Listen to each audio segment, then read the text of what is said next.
आज असार 15 राष्ट्रिय धान दिवस।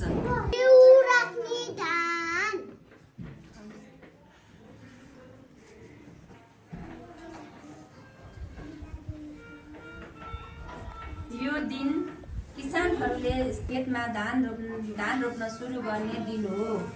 यो बिरुवा हामीले जेठ महिनामा राखेर 30 देखि 35 दिनभित्रमा धानको बिरुवा सारिसक्नुपर्ने हुन्छ।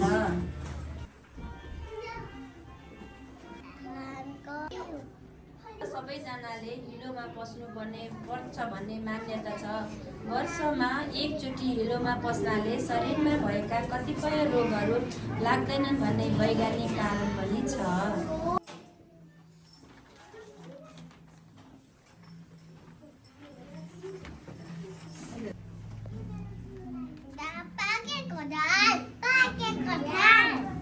काट्न तयारी हुन्छ। धानको बोटहरू पहेँलो हुँदै जान्छ र त्यसको पातहरू पनि सुकेर जाँदै गरेको हुन्छ र धान काट्न तयारी हुन्छ।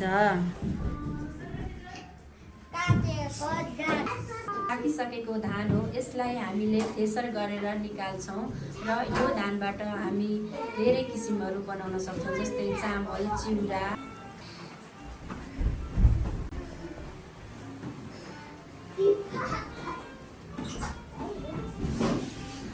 यो धान रेडी तयार भइसकेपछि हामीले चिउरा र चामल बनाउन सक्छौँ। चिउरा खाजाको रूपमा प्रयोग गर्छौँ भने चामल खाना बनाएर खान्छौँ।